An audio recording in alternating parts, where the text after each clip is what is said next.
Welcome to Digital Asset News, take the top stories in cryptocurrency and digital assets, and break them down to bite-sized pieces. Today, interesting stuff. First up, Vitalik Buterin admits that ETH 2.0 is much harder to implement than he initially expected. And the statement that he has goes a little bit deeper than just that, so that's kind of just scratching the surface. Also, developers release a fix for Ethereum 2.0. And if you don't know, it actually crashed this weekend, so hey, what are you going to do? Can't make an omelet without breaking a few eggs. Also, new Link Marine Dave Portnoy states that Link is going to the moon, and it was a pretty long video that I watched. It was Dave Portnoy and the Winklevoss twins, and they pretty much convinced this guy to buy $250,000 worth of Bitcoin and Chainlink, and this guy is all in. And finally, I'm going to expand on an article we covered this Sunday, which was yesterday. So we'll go over Warren Buffett and his investments into gold mining. But before I do all that, let's take a look at what's going on in the market. So today is August 17th, Monday, about 12 o'clock Texas time, and it looks like Bitcoin is doing pretty hot. 4% up. Man, I thought today that Bitcoin might actually hit 13,000 because it was fluctuating that high. So I think it hit like 12.4, so not too shabby. I like that. Ethereum 437. Again, I thought Ethereum was going to hit like 475, but it just kind of came back down. But it's still up 1.4, 12.2% over the last 7 days. XRP, watch out. Everybody asked me, not everybody, but some people asked me, hey Rob, do you actually say XRP watch out every time for XRP, and why do you say that? Well, this is why I say it. It's because I invested heavily into XRP when it was pretty much at its all-time high. And like I talked about, I did not know about dollar cost averaging back then. I just bought when it was like super high, and we're talking above $2. So people are always, so somebody asked me, they said, well, why don't you just dump XRP and then get into something else and then go, just go that route? It's because there's two reasons. First of all, I'm stubborn. And second of all, I'm not in the business to lose money. And right now, I will lose if I sell. I know there's going to be different things, different theories out there. That's fine. But here's the thing. I've already lost 90% of my position on XRP. I'm just going to be honest with you. So if I lose it and it goes all the way down, 10% isn't going to kill me. I could care less.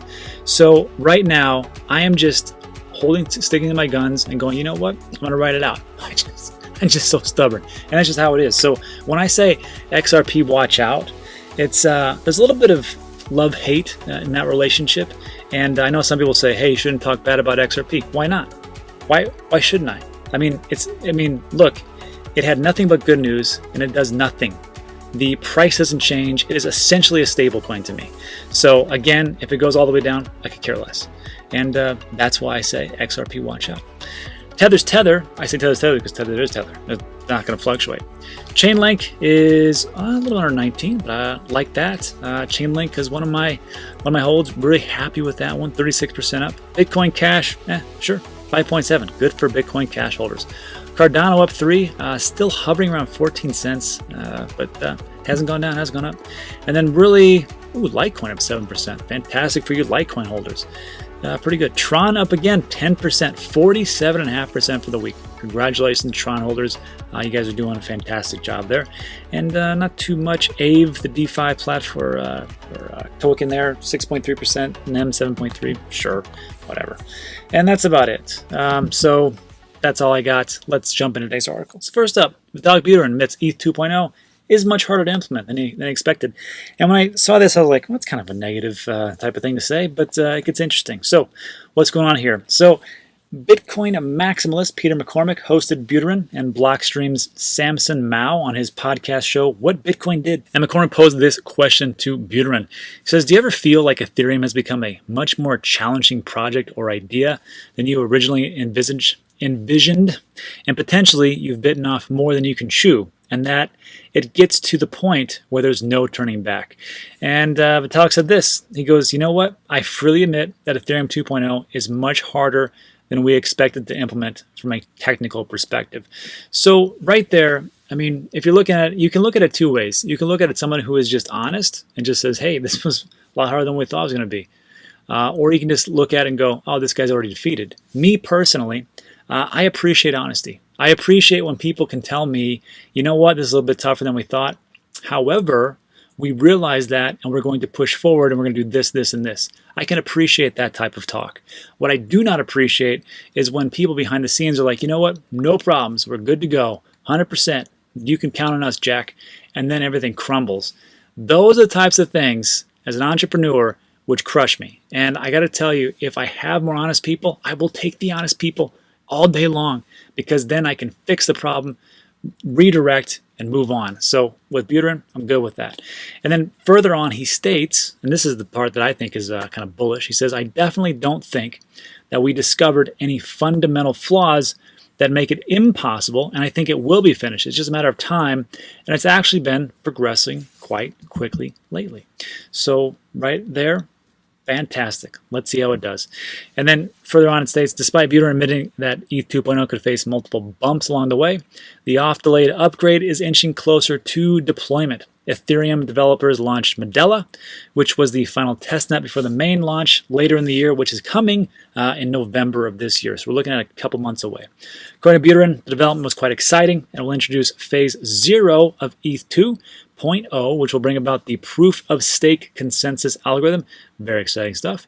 But it, just so everybody knows, it doesn't include sharding, and that's going to happen in phase 1. So right now, they're just going from proof of work to proof of stake, which I think is a plenty big project to get out in front of, and I wish them all the best. And then lastly, it states the Ethereum creator estimates it will take a couple of years to fully complete the ETH 2.0 roadmap. So again, if you're just into this space, you have to understand how super early you are. This is a long game, my friends. It's a long game. There's going to be peaks and valleys. There's going to be ebbs and flows. But I see only bright things on the horizon for Ethereum. And then the very last thing he says, something pretty smart. He says, although it's an awfully long time, he believes it's less time compared to the amount of time already spent getting to this point. So getting here, all the way back in the early 2013, I think it was like proposed 2014, 2013, then it came about 2015. So, I mean, you're looking at 5 years. And then he's like, hey, look, to get us to our goal, it's going to take another 2. But just to get to this point, we're way ahead than what we were. So great. And I got to tell you, I believe in Ethereum. I believe because everything is built upon it. It has a highly active group of developers, highly active community. There's a lot of people doing a lot of things with Ethereum. So I believe in it. And I also believe in Cardano. And I think one of those is going to, and not to win, but I think they're both going to be successful. And that's, when I actually take a step back and I look at it, I kind of look at like Hoskinson and Buterin as kind of like the Steve Jobs and the Bill Gates back in the 80s. Because those guys, if you were around those times, those guys really, duked it out for superiority. So at first, Bill Gates won. Microsoft took over everything. And then later on, you see Apple everywhere. So I think there's room enough for 2 of these types of players in the space, but again, only time will tell. And I think it's an interesting thing to think about. I mean, is that how you see it? Let me know in the comment section, but I kind of see it that way. That was interesting. However, on top of that, to build Microsoft, to build Apple, you got bumps along the way. So what's going on with this testnet? Well, here's what's happening. So this was interesting. The developers released a fix for Ethereum 2.0 because it crashed this weekend. So what the heck happened?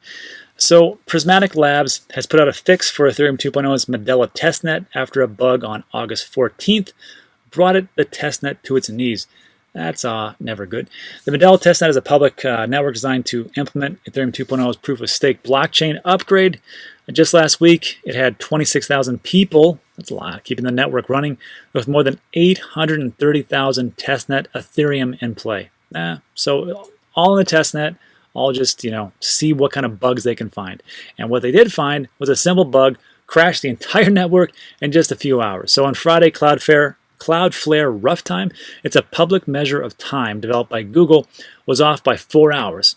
Cloudflare is a third-party web infrastructure provider that Prism relies on and uses to adjust users' clocks if they are skewed. And the same type of thing like for your Daedalus wallet. Like if it is off by a couple of seconds, it will not sync. So it has to be these types of clocks and time keeps. And of course, I am not a developer, so hopefully they just all figure that out. But what actually happened was this. Different parts of the network were showing time lags of up to 4 hours.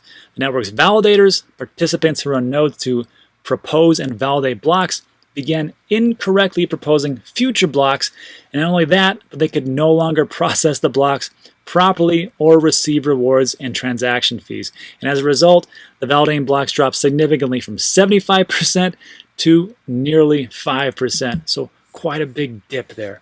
But fortunately, the Prism team developed Alpha 0.22, which is the main bug fix for the Mandela testnet. It's designed to provide initial sync improvements that may assist in resolving ongoing sync issues in the Mandela test network. So this is all great news. And I've always, in the past, I've been very critical of Ethereum and Cardano for being so slow because they do things differently. They do things differently than how I do things. And of course, we always kind of assume people are like us, but you have to do all these things to get everything right. It's kind of like airplanes, I don't want to be on an airplane where they're like, I think we're about 90% good on that engine. We think we should be okay. You probably won't crash.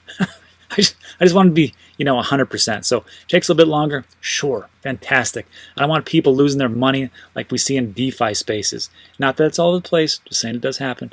And so take all the time you need because I got to tell you, the project that they're going to spit out should be pretty fantastic. All right, let's move on. So this next article, Link Marine Dave Portnoy, Link to the Moon. If you don't know who Dave Portnoy is, so Portnoy, internet celebrity, blogger, and founder of Barstool Sports. What's Barstool Sports? Some kind of blog thing for all different things that having to do with sports and the sporting industry.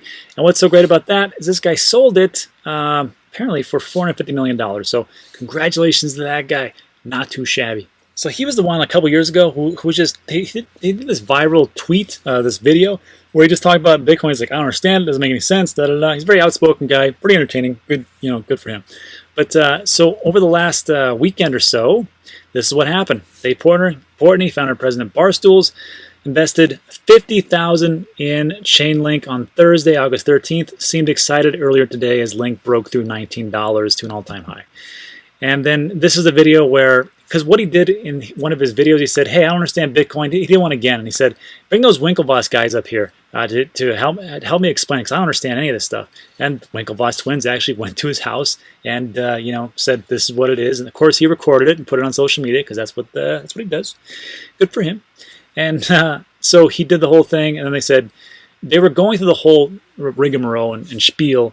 And so Portnoy goes, so what's his Bitcoin? They explain what it was. And he goes, okay, well, I got 250,000. What should I do? And they're like, well, getting that. And he's like, but I also heard of this thing called Chainlink. What about that?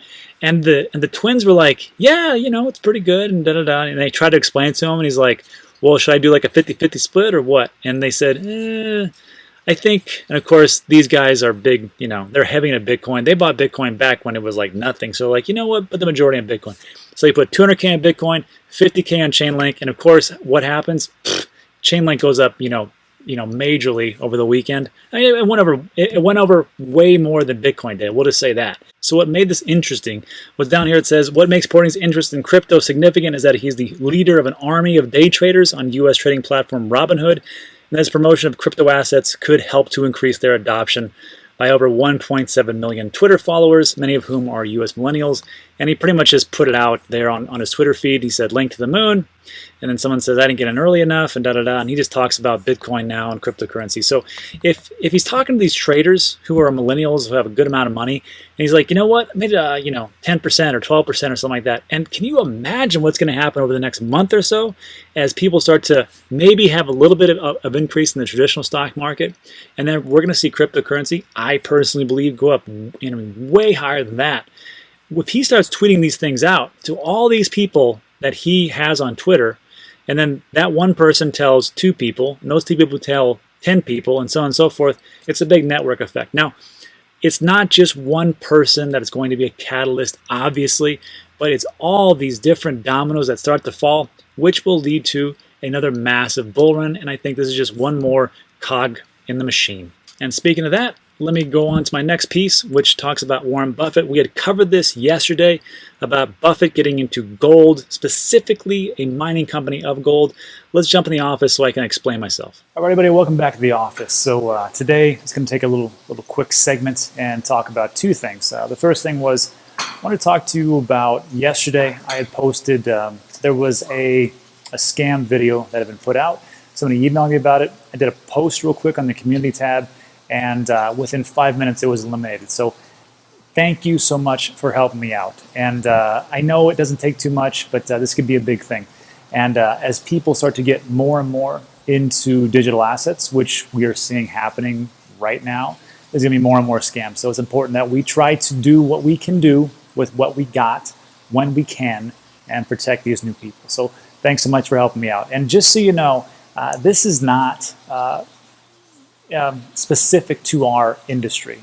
We don't just see scams as far as cryptocurrency digital assets just with us. If you take a look throughout the whole board, you can see different scams being brought about, like with big YouTubers like the PewDiePie, where he had free gift cards, and I don't know how many tens of thousands were lost there. This is DeFranco, same type of thing, where it was like, hey, in the comment section, give me something and I'll give you something like that. And those are one thing, and those are ads. But then you have like even bigger ads for things like Roblox, which a game that's very popular right now. And you see these types of ads coming up, people getting scammed out of their money. And also just as big as like Fortnite, which is enormous. So you're going to see ads on there and the same type of thing. So don't just think that it's just our industry. I mean, YouTube has these scam ads all over the place, and it's like cockroaches. Once you see one, there's 1,000 behind the wall. And that's pretty much exactly what's going on.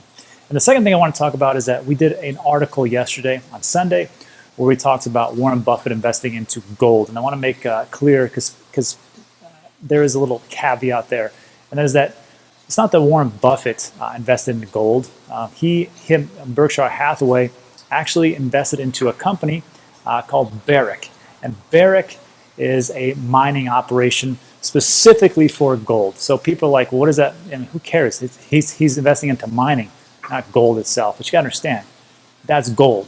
It'd be like if you were going to invest into a Subway, and then someone says, do you believe in that people will eat sandwiches? No, but I just want to invest in Subway. That's ridiculous. It's the same thing here. Like with Warren Buffett, Charlie Munger, and Berkshire Hathaway, if they're going to invest into a mining operation that mines into gold, I'm pretty sure they think a lot of people are going to use gold, and they want to have gold for a safe haven asset. Just my opinion. I just think that's how it is. So when you take a look at this, you're like, okay, well, what does this mean? Well, that means that this Berkshire Hathaway, they are not day traders. They're not here for the short term. They're going to do this for the long term. And when they invest into something like this, they're essentially signaling to the whole industry, like, look, we are going to have a lot of gold that people are going to want to buy. So we're going to invest in Barrick to help them pull that out of the ground. Some people can keep buying it because of what is happening with the economy and the stock market. Now, look, I don't know what's going to happen with the stock market or anything else, but I can tell you right now, if you got a enormous billion-dollar company going, you know what, we're going to invest in a company that actually mines everything because we think there's going to be a ton of use for gold, that's actually a bad sign for the economy itself. And if you take a look at the history of Berkshire Hathaway, I mean, they pulled out of the airline industry after being in there for 5+ years, maybe 10+ years. I don't know how far it goes back, but it was a long time. And they pulled out of there because they knew it was going to happen. And they knew what was going to happen was the airline industry was going to go down. However, it didn't. And actually, they pulled out around March, and it actually the exact opposite. It went up. And people were laughing at Charlie Munger and Warren Buffett going, what a bunch of idiots. Those old fools, I know what they're doing. Well, guess what? There's just an article just today where the CEO of JetBlue says, hey, the day of reckoning is right upon us, as far as not just for JetBlue, but for the entire airline industry. And if we don't get a bailout from the government again, then we are in a very tough place. And really, he's alluding to there's a lot of different airline industries that could just be out of business. So maybe all those different things that all the lessons that Warren Buffett has taken a look at, he can actually say, you know what, I think I see the writing on the wall. I think I know what's going to happen. I think we're going to go this way. So if that means that more people are going to want safe haven assets like gold, so much the better for us. Because if that's the case, then what are they going to do? They get gold, they get silver, they get digital gold called Bitcoin. Oh, and also on top of Bitcoin, what's this other stuff called Ethereum? And there's smart contracts. Everything's built on that. There's this thing called decentralized finance. Well, that sounds pretty good. I'm going to get into that. There's this guy called David Portney, and he just, for Barstools, and he just got into it and dropped $250,000, and now he's a real big Link Marine. Okay, sounds pretty good to me. So again, I don't know what's going to happen. I have no idea. But I just take a look at what I see around me, and that's what I got. So thanks for sticking with me. Let's jump back. All right, awesome. Hope that helped out. And thanks again for sticking with me. Also, this is the end part, so I would like to do a little random shout outs to all my members. If you don't know, there's a join now button. You don't get anything special. It's just like a tip. And just want to say, hey, shout out to all the new members. Jesse Kirkland, Lincoln Echo, and let's see who else we got. David Worm. Jarky. I'm going to try this one. Jarky Burgesson. I think I nailed it. Mr. Black, okay, I got that one. Joe Griffin, fantastic. Dan Haggerty, David Mills, Sally's W, and Duckburg, that's a good name. So thanks everybody for signing up, really appreciate it. Spending that $1.99, fantastic. Also, if you like these types of videos, there's gonna be 2 more that's gonna pop up on your left and right. Don't know what they are. YouTube controls it, just like the junky ad that you probably saw in the beginning, which probably was a scam. So don't shoot the messenger. Talk to the big guys. They'd love to hear from you. And that's it. So again, check those videos out, and I'll see you on the next one.